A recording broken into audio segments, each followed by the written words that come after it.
சக்தி சமையலில் இன்றைக்கி நம்ம பார்க்க போகிறது ஒரு ரசம் தான். அது எப்படி செய்யலான்னு பார்க்கலாம் வாங்க. கொத்தமல்லி, கடலப்பருப்பு, பெருஞ்சீரகம், மிளகு, ஜீரகம், உப்பு சேர்த்து நம்ம பொடி பண்ணி வச்சுக்கலாம்.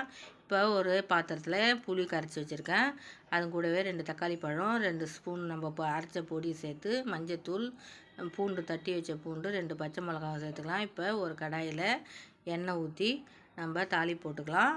2 காஞ்ச மிளகா, பெருங்காயம், கடுகு எல்லாம் சேர்த்து நம்ம தாளிப்பு போட்டு இதில் எடுத்து ஊற்றிக்கலாம். இப்போ கற்பூரவள்ளி தழையை நல்லா சுத்தம் பண்ணி நீங்கள் வச்சுக்கோங்க.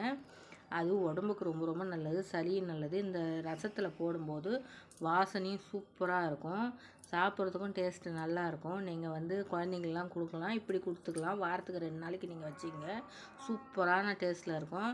இப்போ கொதிச்சு வந்துச்சு. இந்த ஸ்டேஜில் நம்ம அந்த தழையை உள்ளே சேர்த்து நம்ம கொத்தமல்லி சேர்த்து இறக்குனா சூப்பரான சுவையான ரசம் ரெடி ஆகிடும். அவ்வளோதான். நன்றி.